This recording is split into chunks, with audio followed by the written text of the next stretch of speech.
From the keyboard to the boardroom, this is the Business of Esports podcast. The fastest growing entertainment phenomenon of this generation.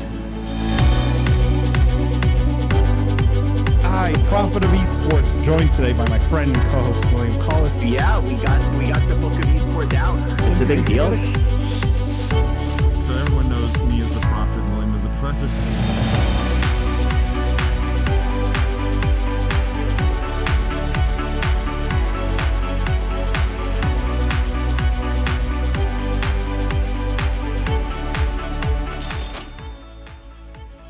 They may call me the Prophet, but in my life outside of the business of esports, I have worked on the investment side of the table for the better part of the last 2 decades. The single fastest growing area of gaming and esports is gambling. It's booming right now. You don't need to be a prophet like me to see that. However, as an investor, I've stayed away from gambling and betting companies because of the reputational risk and often shady nature of the companies involved. This was true until now. I've recently bought stock in a new public company called Esports Entertainment Group, or EEG, which is focused on esports and gambling. The big difference that changed my mind is that EEG is a public company, NASDAQ listed, and fully regulated, focused on esports betting. The regulatory and audit requirements of a public company are key in my mind to provide the needed transparency for players, bettors, and investors.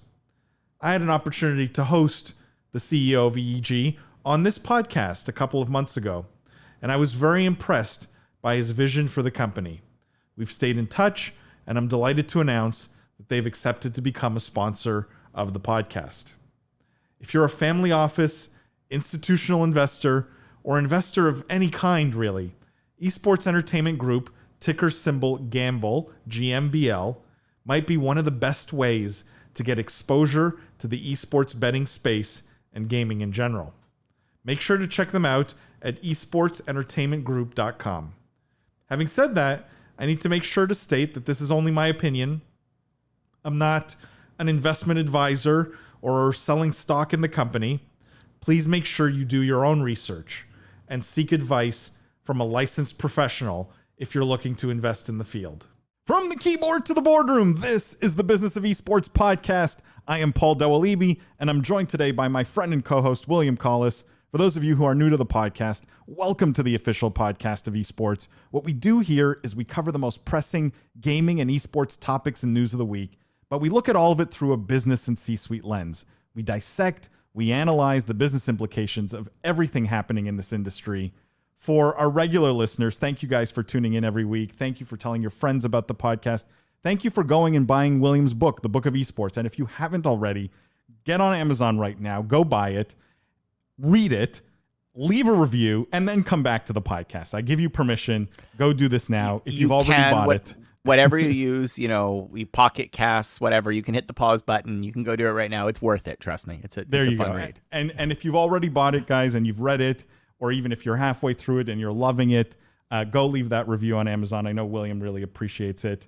How you doing, William? How's your week going? Great. Busy week as always, right? I feel like we always record this. For the people who don't know, we always record on a Wednesday, so it's like right in the middle of the week. So, but it's kind of like the highlight, right? Like it turns what should be kind of like I always think of Wednesday as like the checkpoint in the week. Do you think of that? It's like when you get to Wednesday, it's like in the old Sonic games, little it's like the halfway point, right? But this turns that checkpoint into a real highlight. So I'm just thrilled to be recording this every time with you, Paul. It's a blast. Have you had any chance to play games this week is the question. Or even Very think little. About gaming? Very little. I mean, it's funny because I always fit in a little bit of Heroes of the Storm because you can play ARAM in 10 minutes, so I can sneak it in sometimes if like a meeting ends early or something. That's how I get my gaming fix. Wait, does Heroes have an ARAM mode like it does? League? It does have an ARAM mode. Yeah. Did they copy it from League? I mean, I'm guessing. I mean, like, I don't know. I think most MOBAs have sort of an instant action style mode, right? And, it's like a lower. And the nice part about ARAM modes, and we should do a whole podcast on like the theory of ARAM modes, because it's actually a very interesting user psychological group and need state that they hit. But it's like part of the fun is because you get random heroes, right? A lot of the pressure to perform goes away because you can always blame your hero or your comp. So it's a really clever trick. So this is why I play ARAM, because obviously I need excuses to make up for my poor skill. To be fair, I don't play MOBAs, right? But the only league that I've played is ARAM. Oh, wow. It's the only thing I know. It's the only thing I've really played. And it's because I don't like all the buildup. Like, don't give me the 20 minutes of like having to, farm creep and like. Sounds like you should play Heroes of the Storm, because that was their game design decision. It's just straight to the team fights and then it's over. But yeah, anyway. All right, enough me talking about a game that I love and can't stop bringing up. So leave that alone. All right. What about you, Paul? Did you play any games this week? Or Actually today or yesterday, Apex dropped a new game mode, which is interesting. I also saw, this is not something we're going to talk about on the podcast, but I did see that Apex hit its highest concurrent players on Steam, because Origin doesn't publish their numbers, but Steam does. And it's somewhat, I guess, a barometer of how well it's doing on Origin also, I would assume. Yeah, I'd imagine there's a pretty tight correlation there. And so I thought that was interesting, right? Apex, in some ways, has had better staying power than Fortnite. You could maybe look at it this way. I don't know. Like, I'm sure Fortnite generates more revenue still, but they seem to be going in opposite directions, which I think is an interesting thing.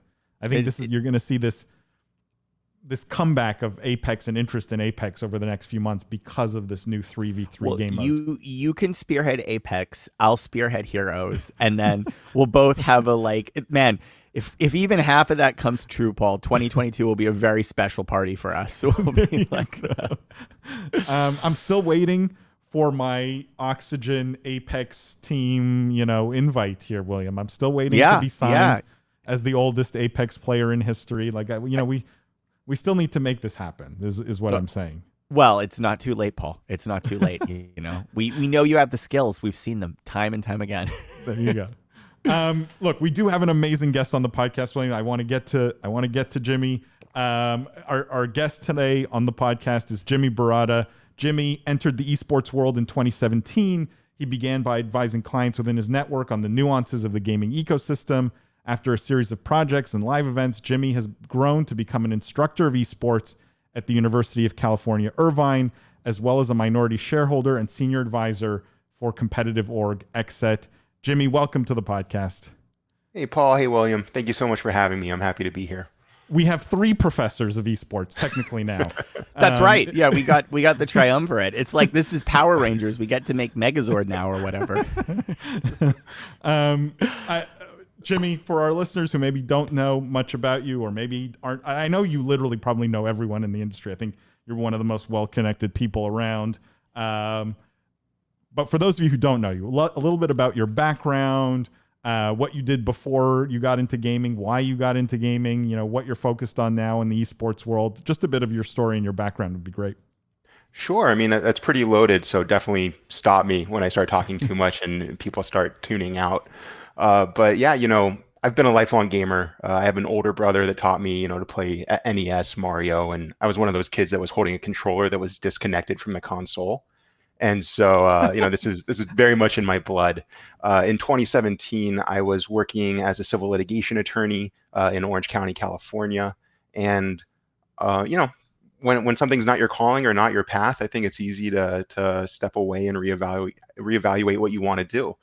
I was very fortunate that my network, a lot of people within my network were in gaming, and I started reaching out to people I knew and said, hey, do you know anyone that you can connect me with? Do you have any projects you're working on that you can use my perspective, my advice on?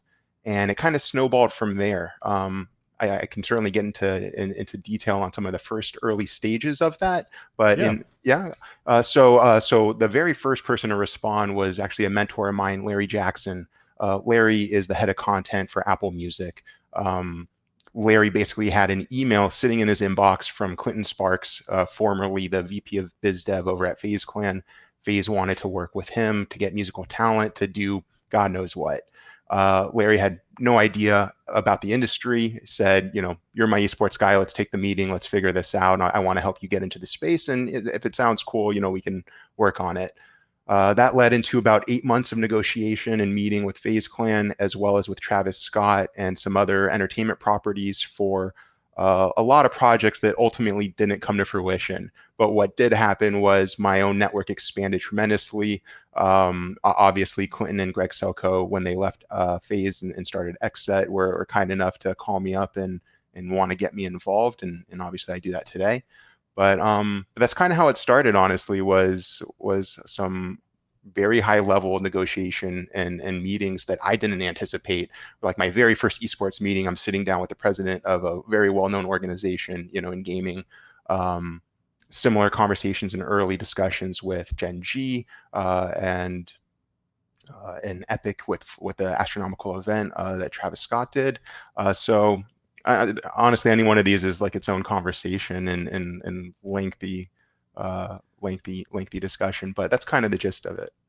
I didn't know part of this, and now I'm a little bit upset that the head of Apple Music, but yet the Business of Esports podcast I don't see it sort of front and center on the Apple Music app, Apple Podcast app. Like, where are we? I want to see it just like Business of Esports, then Taylor Swift, then whatever else. Why has this not happened yet? Certainly above Justin Bieber, I would say. Certainly.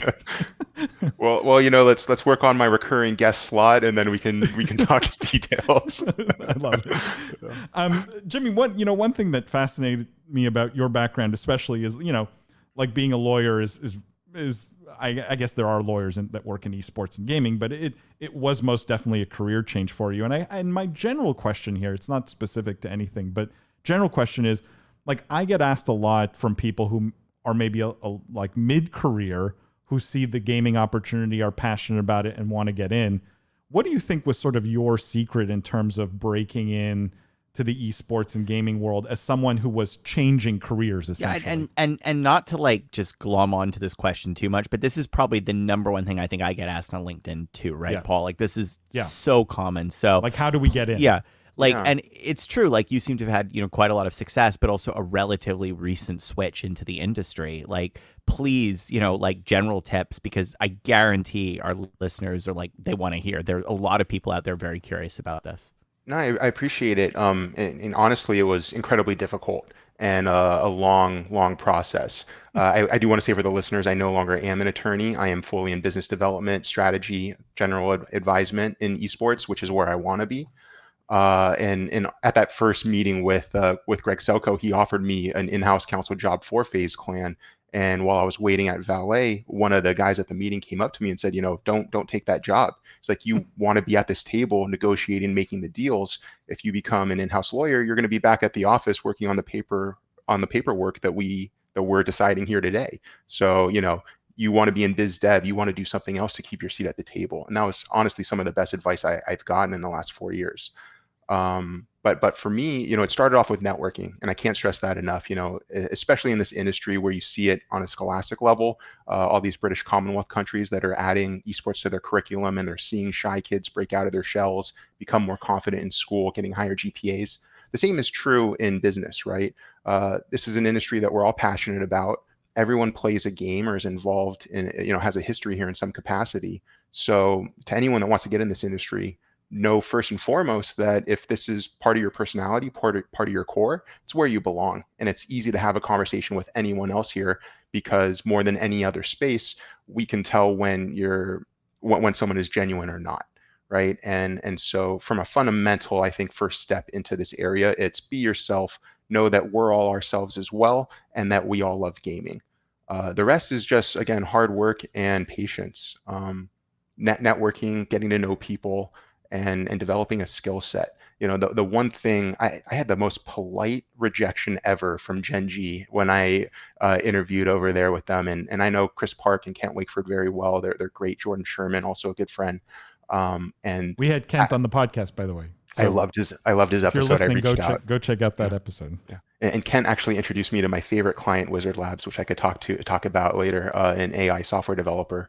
But when Gen G rejected me, it was pretty much Jimmy, we loved your personality, we loved your experience, but it's all tailored to another industry, and we just don't know what you would do here. We don't want to put you in a position where you'd be set up to fail, and that's not fun for us, for our investors, for you. It was a long, well thought out conversation, and it's really easy to swallow, honestly. But I think people also breaking into this industry have to deal with a lot of rejection and develop a sense of resilience, knowing that oftentimes it's the opportunity and timing, not necessarily yourself, right? Because it's easy to take things personally, but sometimes you just need to meet the right client, find the right project, or apply yourself in a different way that you weren't originally thinking. So I guess being genuine, keeping an open mind, and just keeping at it.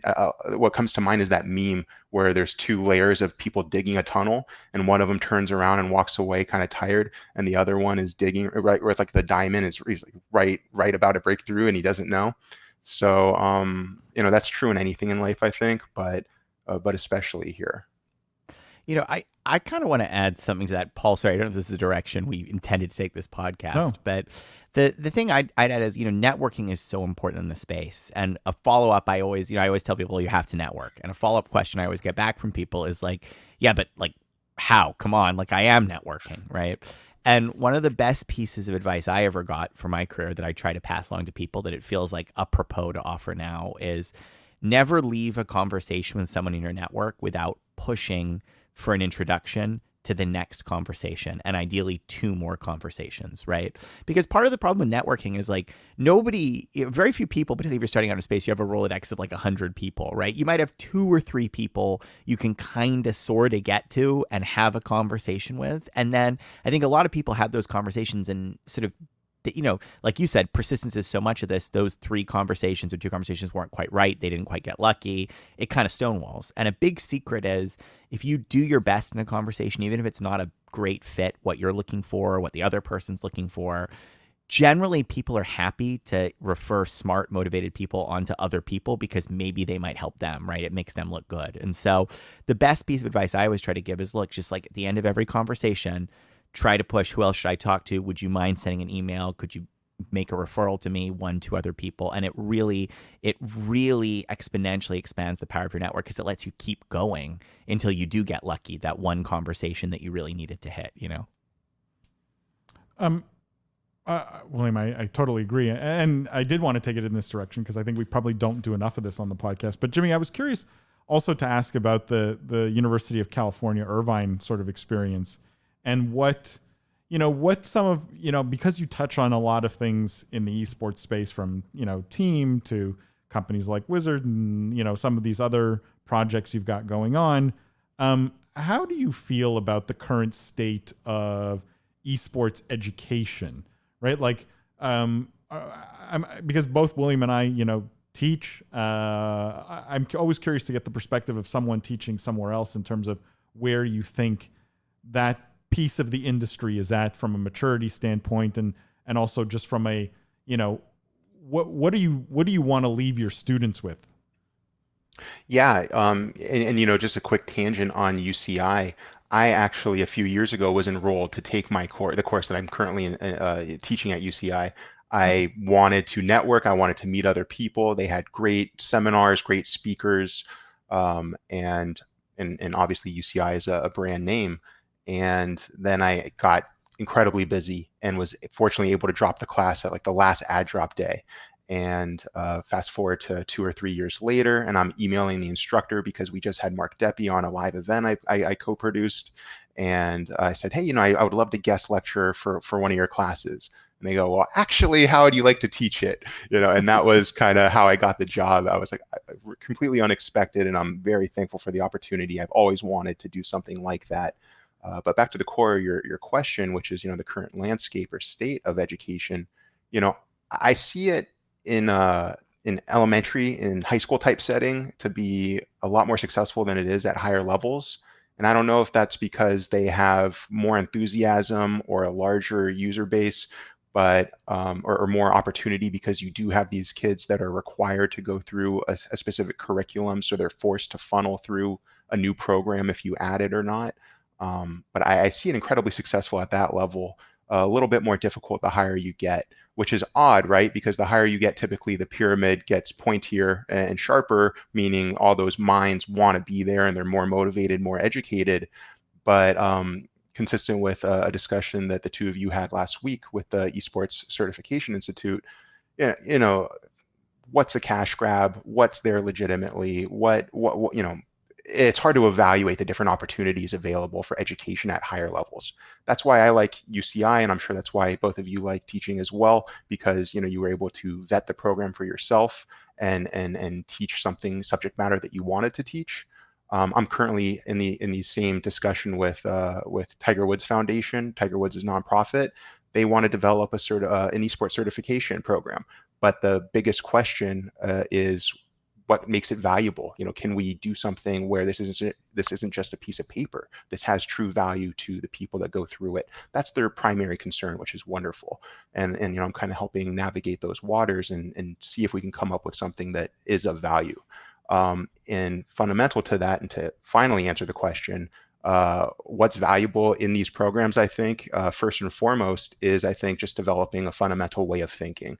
You know, going into esports knowing that it's different than other industries, that you have to, I mean, that's why I love your guys' podcast, honestly. It taught me to think of things from a higher perspective than I was accustomed to, and adding that to my dealings, to my consulting. I mean, I told Paul this in confidence in private. I just said, you know, sometimes I just take your opinions, you know, your Williams opinions from the show, I repackage it, and everyone thinks I'm brilliant.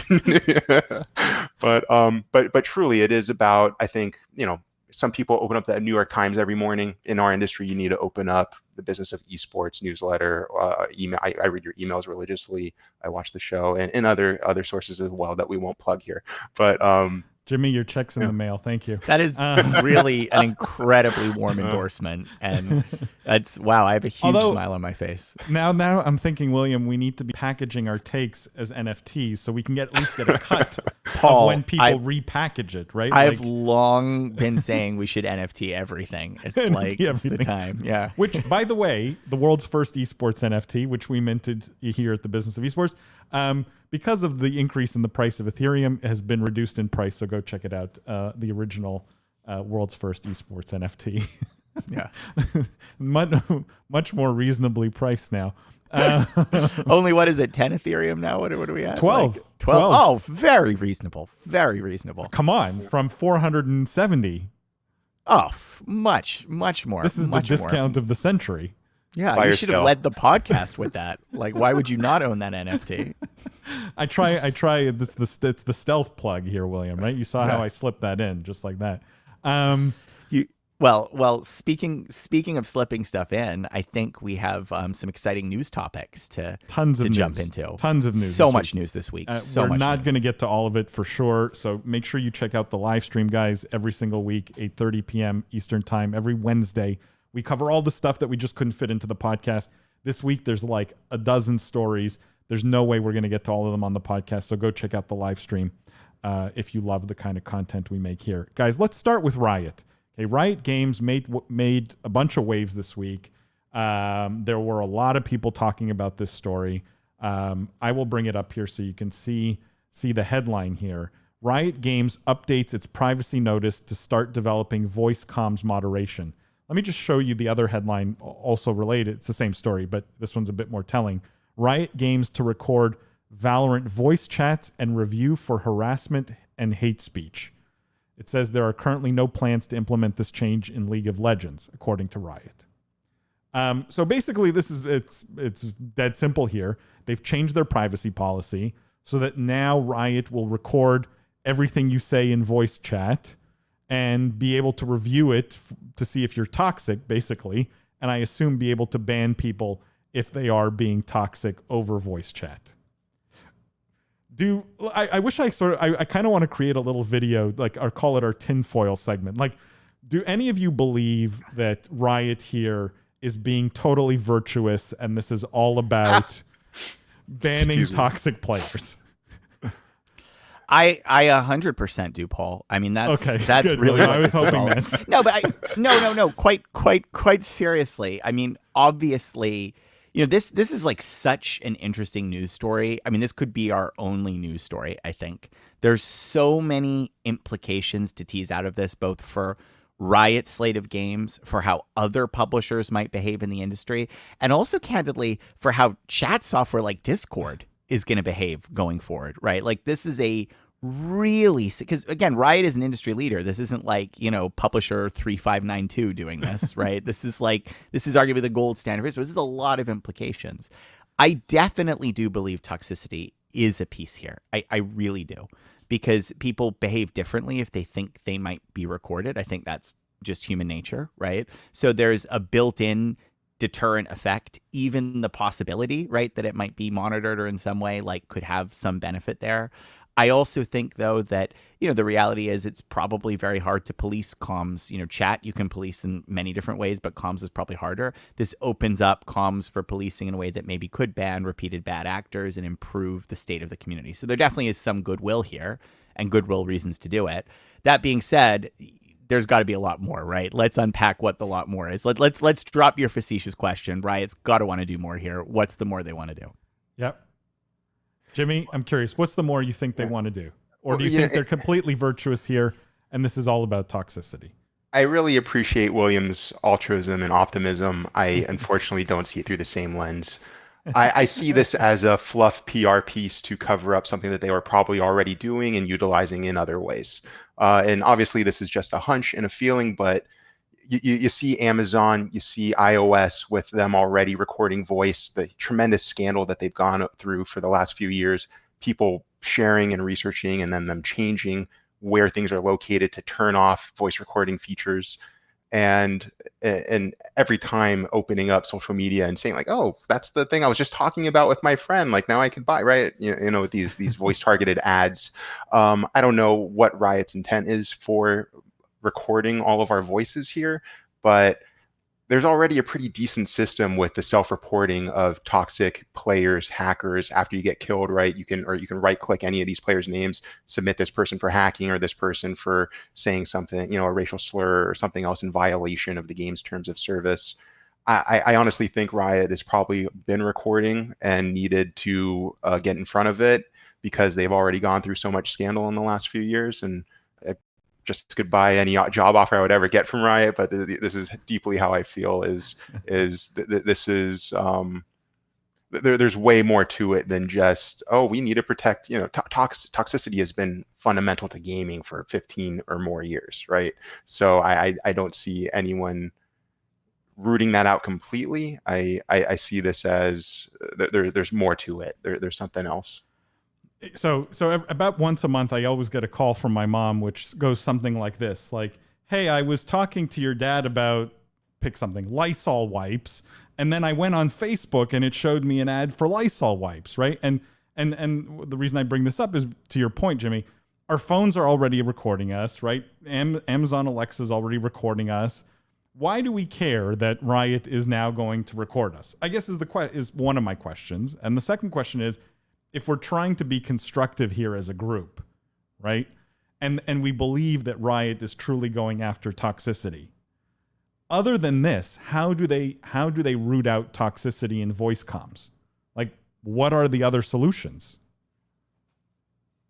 Yeah, well, look, I mean, so let's actually unpack. So rather than like I do want to say I definitely believe Riot thinks toxicity is a problem because it is a problem, right? Like, just to be clear, like no one can have played Valorant or League of Legends or really any of these MOBA games, or not MOBA games, like, sort of top tier competitive esports, and not encountered some really negative, problematic stuff. It's sort of, and I definitely think if game publishers could wave a magic wand and get rid of it, they would, right? Like, they'd rather not have it in their games. It's a net detriment. So again, I definitely think toxicity is a motivation here. I think it's an important thing Riot is doing. I think at the end of the day, they're a free-to-play game, though. We have to remember this. They are fundamentally a free-to-play game, right? They monetize through their store. That's one way. They're very good at doing that and giving you champions. But the classic way most free-to-play things monetize is, let's be honest, advertising, right? And, just to really anchor Jimmy's point there, I would be stunned if this didn't in some way connect back to an advertising play or an advertising opportunity, because that's just the business model that the business is on, right? So that doesn't mean good things can't come out of also looking at another advertising opportunity, but it definitely, means that advertising is still a core reason for them to look at this. All of that being said, I also, well, I guess actually maybe we should pause there and say, Paul, can you, anything else anyone want to react to that before I keep going? Should gamers care? Should we care as gamers? Forget about the business side's important. Obviously, we're a business podcast, but should gamers care that this is happening? I personally don't. Like you're saying, I have an Amazon Echo. My phone, I'm sure, records me and gives me those targeted ads all the time. I don't say stupid things that I think will be recorded, but otherwise, it's kind of amusing and just an unfortunate byproduct, I think, of this technological era that we're in. So the first part, I don't necessarily care that I'm being recorded. I'm sure a lot of people do, and I'm sure there will also be the opportunity to turn off certain targeted ad features like you can in other social media sites. But more importantly, I think, or rather your question, what are the other alternatives here to voice recording to punish these toxic, voice comm abusers? What came to my mind, and it was a show I just caught wind of, and let me know if you guys watch this too. I just started watching Mythic Quest on Apple TV Plus, and it's really funny, actually. I was surprised how much I liked it, even though it's funny in a bad way.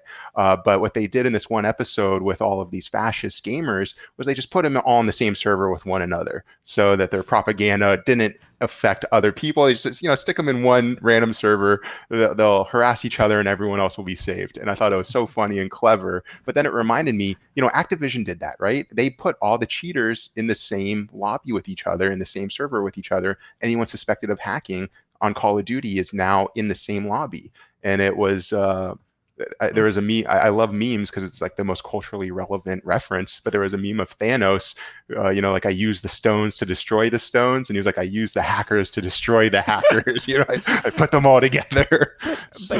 But it's interesting because it's not just, this isn't done just for negative behavior. It's done for positive behavior too. So who let's look at World of Warcraft and the roleplay servers, right? Or the PvP versus PvE servers, right? There's definitely an acknowledgement that, grouping types of gamers together has benefits. And I agree, Jim, it's an interesting point. I like the grouping piece has been around for forever.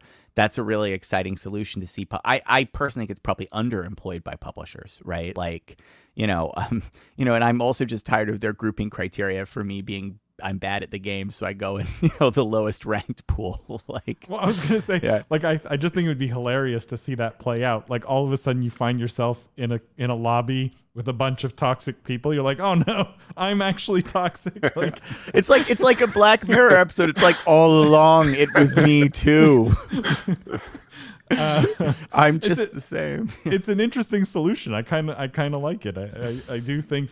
The other funny part would be what if you get reformed, right? What if you see the light, you don't want to be toxic anymore. but hold on, I kind of want to, before we go on, I want to flip the story into question, because when I heard this story, I had a thought, which was, should Discord be scared? That was the thought that I had when I saw this story. Discord users? Discord the company, right? Because think Why? about it. Well, bear this out with me, right? Let's have this thought process, but right, Riot has an incredible user base of gamers. They have a massive ability to drive adoption in the space, right? They are now doing more with voice, right? And presumably they might be doing more with voice with a monetization goal in mind. Where does that lead them over time, right? Where might that lead? And we've seen Riot is willing to do product extensions that have nothing to do with the games. They have their own music label, right? Could we come to a world where Riot is a credible Discord competitor rather than sort of what it is today, which is the chat solution you go with in Riot games because it's already there and you're too lazy to open something else, And I'm being quite serious here, Paul. I see your face. You're like, that doesn't. But no, really it's think a good about idea. it. Yeah, it's a good thought. I actually didn't think you were going there. Interestingly enough, I think it's an interesting thought. I put forward the example of BattleNet chat, right, which should have displaced everything because when Blizzard was at its peak, their voice chat solution should have put everything out of business, and it didn't. But where I thought you were going, I'm sorry not to get to your question here, but where I thought you were going was, Discord users should be worried, because Discord might look at this and go, wait a second, we have 180 million users doing voice chat, right? At some point, we probably want to go public. We're probably going to have to show revenue and start monetizing this massive user base. How might we do that? Maybe we record everyone's conversation so we can sell very targeted ads or sell data, or right. And they may say, well, League of Legends is doing it, or not League, Riot's doing it with Valorant. Like, why can't we record conversations too? And so it may set this precedent where Discord looks at this and goes, this is perfect. We'll monetize like this.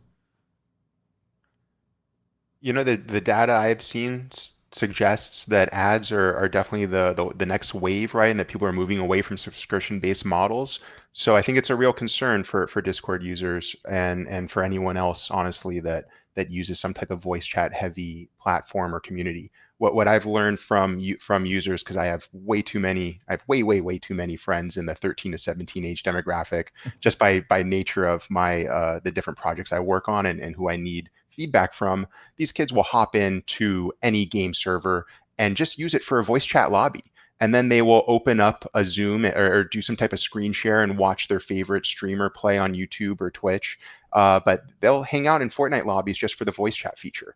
And Paul, I mean, to your point, right? Like, that's valuable feedback that Discord, in anticipation of an IPO or any other company in the same arena, can repurpose. And you're gonna interject. No, but Jimmy, you seem to be agreeing with William that if Valorant and Riot here built, that maybe they're tipping their hat here, that they're building out a really robust voice chat product, right? Are you worried for Discord? Forget about the Discord users for the moment. Are you worried that Riot may be building a voice chat competitor to Discord, and this is just part of laying that groundwork? Oh, I don't think they're building a competitor. I think they're trying to utilize some type of AI to to sell targeted ads.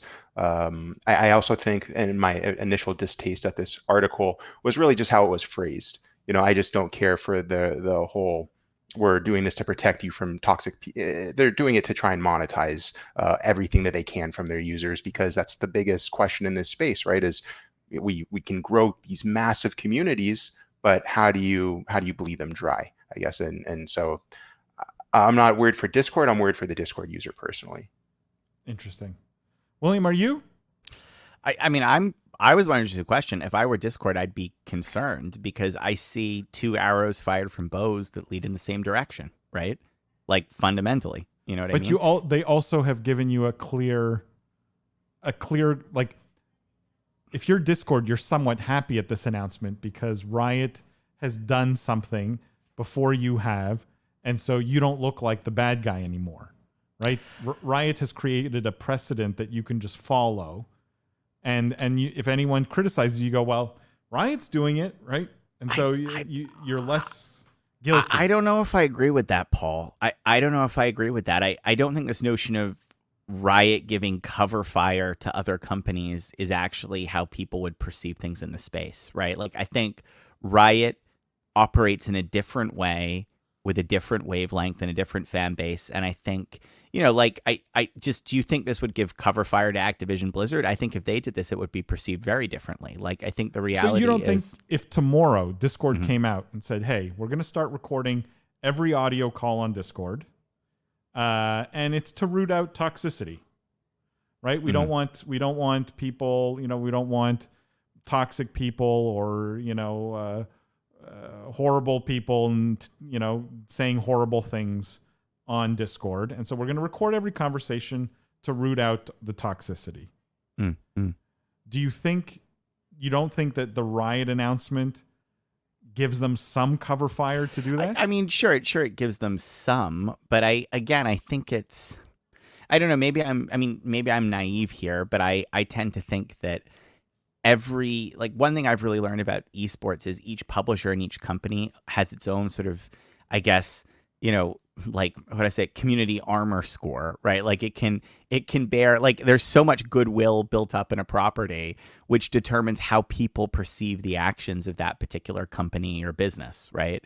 And I think Riot is a company with a lot of goodwill built up behind it that can get away with pushing the envelope in a lot of ways that other companies can too. And I think Riot did it first defense isn't really, it's not how gamers, I think about their products or their product classes. I don't think they compare across publishers or compare Discord to Riot the same way that we might in a business setting. I think a lot of gamers interact with them in isolation. There are plenty of people who play, Battle.net who've never, played Valorant or League of Legends or haven't played it in the last couple of years, right? Like, it's a much more isolated experience on the consumer side that makes me think that the fact that Riot did something, first, or it won't be perceived that way in a community-wide rollout. That's fair, guys. Can we stay on the topic of voice chat and move on? We have a few stories with Sony, but the first, it's a great segue because we just talked about Discord and chat, and this story is all about that. And the headline here from BBC is, hang on, there we go. Sony's PlayStation to integrate Discord chat for gamers. So basically, Sony's going to be integrating Discord into its PlayStation network by 2022. Supposedly, Sony has actually invested in Discord, holds a minority stake in the company now, which is interesting. I don't think I didn't see any numbers disclosed anywhere. But they state, then this is a quote, "Our goal is to bring the Discord and PlayStation experiences closer together on console and mobile starting early next year, allowing friends, groups, and communities to hang out, have fun, and communicate more easily while playing games together." This story is especially interesting in the context of the discussion we just had, which is, Discord is this platform on its own. Now we're seeing it being used essentially as call it not white label, but as a technology that is integrated in another platform. Could Discord, by doing this and having their own platform, become sort of the de facto standard for voice communication? Like, do you guys think that this is a major, major win for them being integrated into PlayStation Network? I think it's huge. I mean, it's another platform to acquire users through, right? So it's very big news for Discord. I think on this podcast previously said this sort of feels like it should have been integrated with Microsoft. I think it's also a win for PlayStation. You know what I mean? Like, I think they need to bulk up their online and their community features. And I don't know if adding Discord does it the same way it would have done it for Microsoft, which already had a rich suite of things to bolt it onto and cross-leverage with. But I think it's a very good start for Sony in terms of continuing to amp up its sort of online community-driven offerings. It's also interesting to me that it's paired with, like you said, the investment that's referenced there. Because again, typically, I don't think Sony is in the business of holding small minority stakes in lots of different businesses unless they're not thinking about an acquisition down the road, right? Like, typically, you put in a little bit of capital to learn, to have a seat at the table with an eye to a much larger strategic investment or a purchase down the road. So this all hints to, Discord's future as well. And I imagine if you think Microsoft might be a likely buyer, and we certainly did, and there were some rumors about it, right? There were rumors about it, right, Paul? If you think Microsoft's like the buyer, Microsoft was rejected. Yeah, was rejected. Yeah. Then Sony, is the other side of the street, right? Like, they're literally the Burger King across from the McDonald's. If you're thinking about going there, you might as well check the menu on the other side first to see how much they charge, right? So, I think it's win-win is the takeaway. Here's my question, Jimmy, for you, which is your Discord, right? You're dominating the gamer communication space, right? No one's using the in-game for the most part. Like, everyone who's playing is using Discord. And so you go to Sony and you say, hey, use Discord as your voice chat because people are going to use us anyways. So you might as well integrate us into your, existing infrastructure, existing tools. Do you not think Discord could go make this same pitch to Microsoft still? And maybe it's even stronger now because you tell Microsoft, by the way, we have all the Sony players who are going to be using Discord technology to chat, right? We can make it all connect. And so by Discord being the voice communication layer across all platforms, do you think that's their play here, or this is just a one-off deal? So that's the hardest part for me to grasp here, is the rejection of Microsoft within this immediate investment and partnership with Sony, because I saw this as the future of cross-platform gaming. me as a PC gamer, whenever I play with console gamers on PlayStation or Xbox, the hardest part for us is voice chat. Not none of these console gamers can just load up Discord unless they want to do it maybe on their phone, and then they have two different headsets. It's a huge headache. So we end up going with a lot of times we use Xbox chat because there's an app for it, on PC, or we do in-game chat. And when I read this story, I thought, well, this is great because this solves a huge problem. The native voice chat platforms on consoles is shaky at best. Even the Xbox One I mean, frankly, it's terrible. It drops out all the time. It lags. The interface is sloppy. So I loved this. But to announce this right after rejecting Microsoft, how do you go back to Microsoft and say, hey, we use you to gas up our deal with Sony to get a bunch of great press, and you're still going to have to work with us because now we're too big to fail and unavoidable. It's kind of, again, that's where I'm scratching my head, is where do you go next from here? Because I love the interconnectivity and just bridging this cross-platform gap. But to go back now to Microsoft in 6 months or however long it is, how do you think they're going to receive that phone call, right, or that first meeting? I don't know, not well. Maybe not well. You're right. I think this confirms, though, that Discord is gonna go public. There's no buyer, I think, for Discord at this point. The two big potential buyers, in some cases, I think are off the table. But William, how do you feel about Discord as a destination, as a standalone platform, versus Discord as a communication layer that gets embedded everywhere? Do you have a feeling on sort of one path versus another? I mean, it's tricky. It's interesting to me because you would think that Discord would rather be a true platform rather than just a bolt-on to existing. You know what I mean? Like, you would think that Discord recognizes the value of building an independent destination, right? That's how you maximize the monetization potential from your users. But that being said, I wonder if for them, I still get the sense that, and this is maybe unfair, I don't know if somebody else can, but like, I still get the sense they don't really know how to monetize. So they're still on the challenge of grow users, right? This definitely checks the grow users box because now you can get all the PlayStation users. This is really significant. And so if you take that strategic perspective for the company, it's let's just get every gamer in the sun, somehow in our reach. And then we'll figure out how to make 10 cents per user or whatever it's going to be. This isn't that bad of a move. But I do wonder if long term it doesn't curtail some of their potential because, really they should, if they're building to maximize their market value, they should be a hub rather than just a tool that's injected into somebody else's hub. So can I conclude that you think then this is probably more of a one-off deal? That it doesn't make sense for them to pursue hey, we want to be the integrated communication layer for everybody, and therefore this is just a one-off, maybe to spite Microsoft, maybe because it was part of the deal with Sony's investment, that this is a one-off thing and we probably won't see them doing 5 more deals like this. I think the reality is a deal like this will beget more deals like this, right? So whether or not it was intended as a strategic decision or just a one-off, the fact is the door is open. Other people are going to be knocking on Discord to ask to do something similar. They're going to do more similar things. So it's a Pandora's box in that sense. I don't see the problem. I really don't see the problem with it, honestly, bolting into other platforms. The whole goal here is to grow a community as fast as you can, to grow the largest, strongest community, and point it in whatever direction through recording their voices or otherwise, whatever direction will likely yield some form of monetization. And I think by strapping on a PlayStation and then maybe Nintendo or Microsoft or Steam or whoever it is down the line, all Discord's doing is getting more and more users, right? And more people familiar with their brand. I was not a Discord user 3-4 years ago before I got in this space, and now I prefer it to iChat or iMessage, right? I would rather have a Discord call than any other type of call. I would rather have a Discord direct message or group thread than any other platform.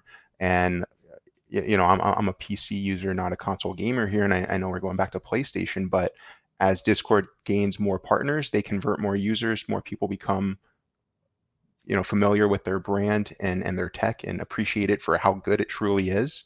And I think that's how they win in this space, how they IPO is just growing a massive community and then figuring out later what to do with it.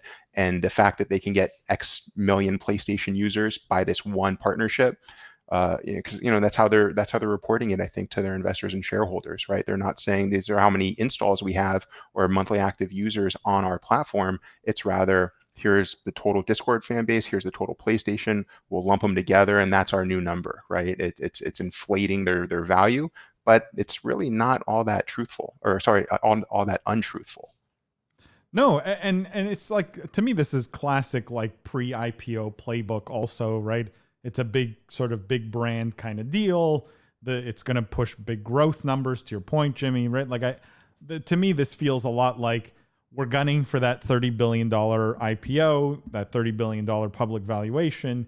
And this is one of the ways we get there. It makes me even more confident, by the way, in my $30 billion valuation prediction on Discord. Guys, let's stay on the Sony theme here, because there's more Sony news this week.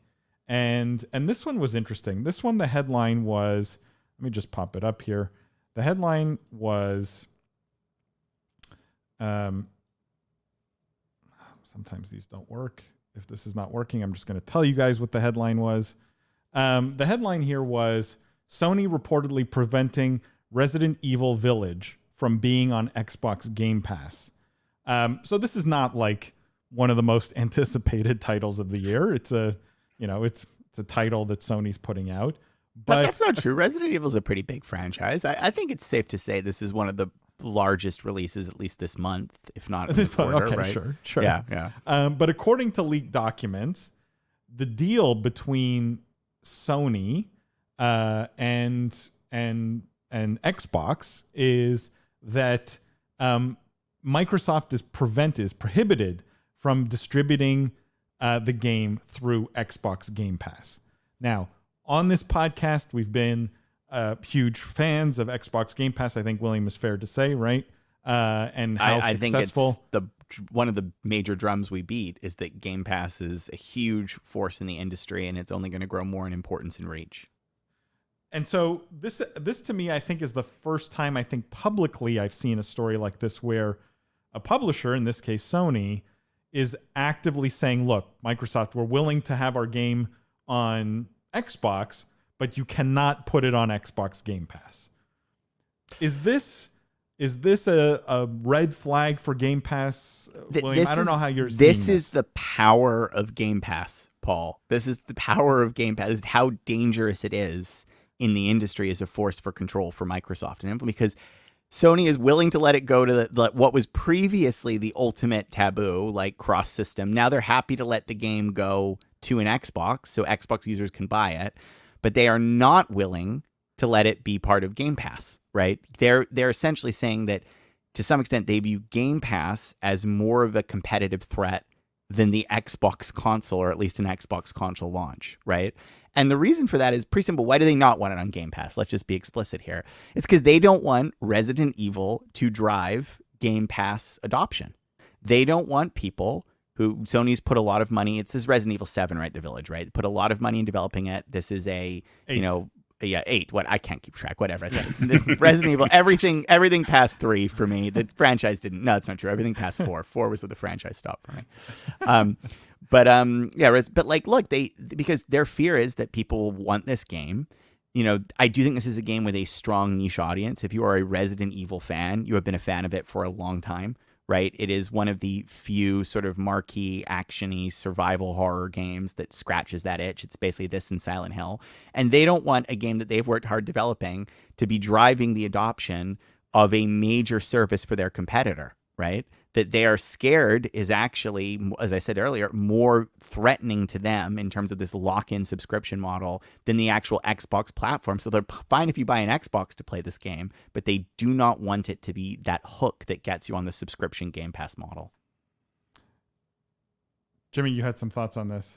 I just keep nodding my head. I wholeheartedly agree with William. I want to add, that something that's interesting to me, and we'll get to in the next story as well, I'm sure. On one hand, you have Sony doing these deals that you think enhance cross-platform play, And then here you wonder, well, why are they preventing, use of this title on Xbox?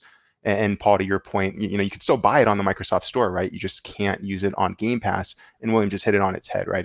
This is Microsoft's most innovative initiative for the past few years, and certainly the next several. I think we all agree it's we're keeping a close eye on this. I know I am. I'm excited to see where it goes and what kind of users it grows, and more importantly, also what games it gets, because currently it's not enough for me personally. But the fact that Sony is okaying certain cross-platform things and then pulling back in other areas, I think they're scared of Game Pass. Not a lot more, honestly, to add. I think William said it pretty well.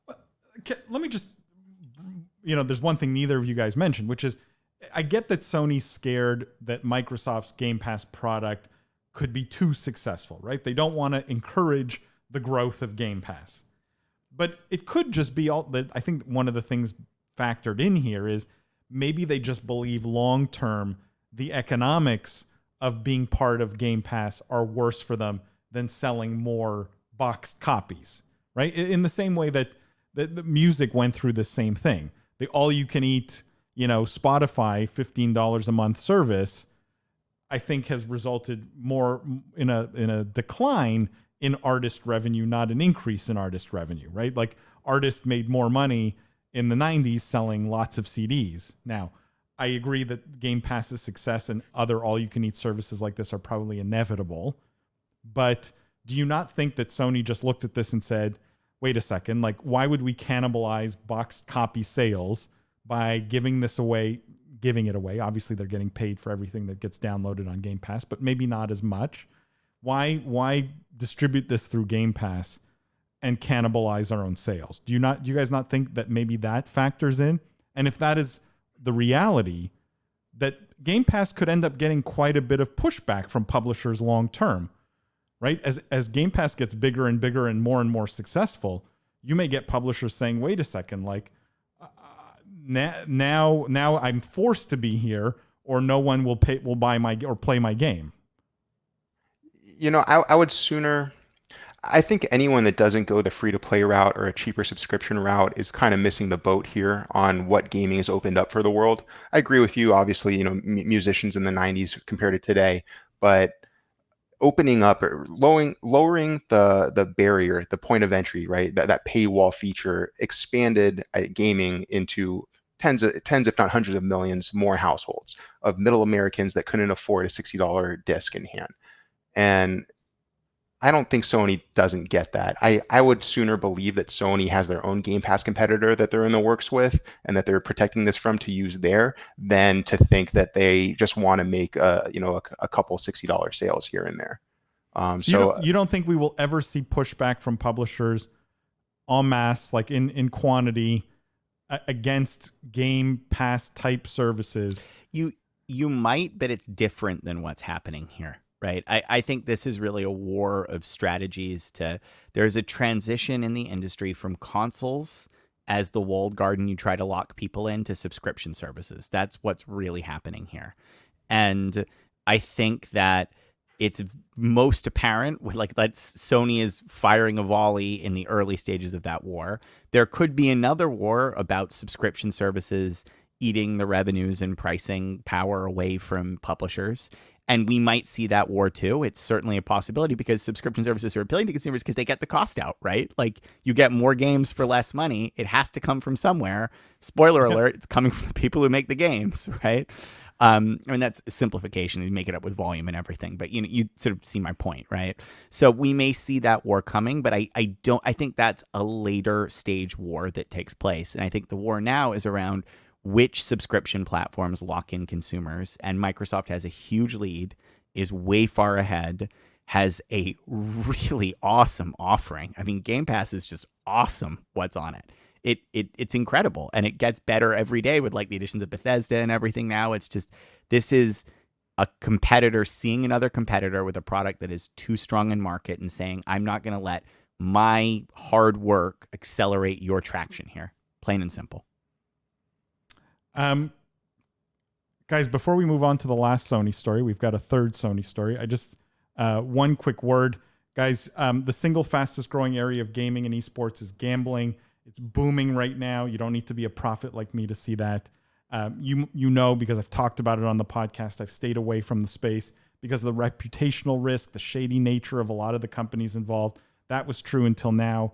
I bought into a stock in a company called Esports Entertainment Group, focused on esports and gambling. They're NASDAQ listed. They're fully regulated. They're focused on esports betting.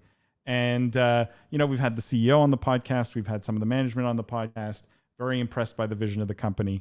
If you're a family office, an institutional investor, an investor of any kind, go check out Esports Entertainment Group, ticker symbol GMBL.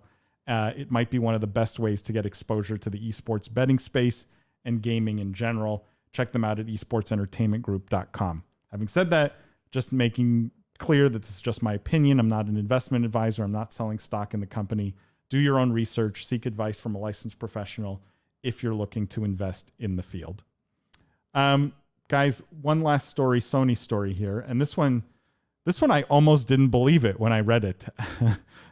What Sony is getting away with here. And this was only discovered, if you want to call it that, because of the Apple Epic lawsuit. This Apple Epic lawsuit has been a treasure trove of data and previously confidential information.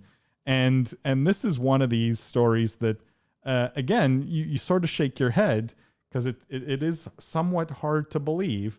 But the headline here is Sony makes Epic Games pay for Fortnite crossplay. And I will just read one simple quote here that sort of sums it up, which is Sony has a policy that requires if the ratio of payments across platforms for a given PlayStation user gets out of sync with the playtime, then we have to pay them a commission on other platform revenue, Sweeney said. So if someone were primarily playing on PlayStation, but paying, in other words, buying items on the iPhone, Epic would need to compensate Sony. Which I didn't even know this happened. I didn't even know this was possible. I find it fascinating that this is part of the deal that Sony had with Epic for Fortnite.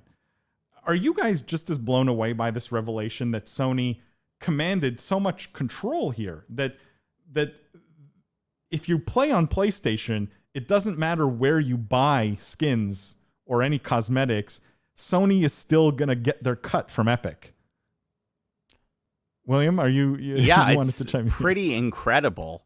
There's not many other businesses I think of that work this way, by the way, right? Where it would be awesome. Yeah. It's generally it's like where you buy it is, this is, it's pretty incredible. The example I have is I used to go into, when bookstores were a thing, I used to go into bookstores because it was awesome, right? You get to see the books, touch them, feel them, browse, right? Great for browsing. But then I would go home and then buy them on Amazon. You're the reason we don't have bookstores anymore. In this world, Amazon would have to pay a cut to the bookstore. Yep. Yeah. It's pretty incredible. It makes me think of two things. One is, are relationships like this industry standard, right? Like, is there a similar relationship with Xbox that we don't know about, right? For crossplay? Yep. Because it seems crazy to me that it would exist for Sony and then Microsoft wouldn't have leverage to get similar relationship, or at least wouldn't know about it and try for it. So that's one thought that's out there. The other thought here is it shows the power the platforms still have in extracting value, right? Like, I bet this was not a great, because I guarantee you this doesn't let Epic go to the other platform and be like, give us some money back. We got to give it to Sony. This is just Epic paying more money, right? Like, this is in essence, a tax being exerted by the platform holder here. And it's a pretty, candidly cumbersome tax. And I think it's very, very interesting that they were able to get it across, and it highlights their power as a market maker here. So, Jimmy, what's your take on this? In some ways, I don't want to get too deep into the Apple Epic lawsuit here. We may touch on it on the live stream, but it's one of these things where, Fortnite and Epic have continuously tried to downplay sort of the power of the distribution platforms, but in some ways, they're bowing down to it here, right? Like, it's compensating the platforms where the game is played versus where stuff is bought. I'm just curious how you see the power dynamics here between Epic, Sony, and Epic and everyone else pretty much at this point. 2 or 3 years ago, when I shamefully was a huge Fortnite gamer and loved playing with my clanmates, I would sing Epic's praises because I couldn't believe they brought together Sony and Microsoft and all these worlds that were so far apart, right? It was like a dream come true for gamers, for cross-platform play, for me to have all these friends on PlayStation that I never got to play with back when I was an Xbox gamer and then became a PC gamer more recently. Now I look at this and you gotta admire, I think, the deal makers and decision makers over at Sony, because this speaks to their corporate culture, their hesitation for cross-platform play, and then their ability to negotiate and work that into the deal where they made it worth it for them on their end. And I would be surprised if Nintendo or Microsoft have this worked into their deals. Well, maybe Nintendo, but Microsoft never had the same hesitation, I think. They wanted to just open up, right, and connect everybody. But I would be surprised if they didn't renegotiate or next phase, right? It's like, hey, wait a minute, what about this rev share thing that you guys are doing? We want in on that now. It's incredibly clever. But yeah, I went from really valuing Epic's finesse and deal making ability to seeing from this article that was actually Sony all along. Epic's just footing the bill. Is it safe to conclude then that crossplay really can only happen if dollars are changing hands? Like, none of it is altruistic in any way, right? That essentially the developers of the games need to pay the platforms to open up. It seems to be. It certainly looks that way. Or I'd like to be an optimist. I'd like to think that the gaming culture is that strong and we all want to play together and have fun with one another. But this was a sad revelation. William, do we see a precedent here? Will we see more of these, you think? Deals where you're muted. Deals where essentially, the game developer is going to need to pony up dollars to encourage crossplay. I mean, I sort of hope not, because it sort of feels like at some point crossplay should just be it's like having a 2-player functionality in games, right? Or it's like having, it's a bad example.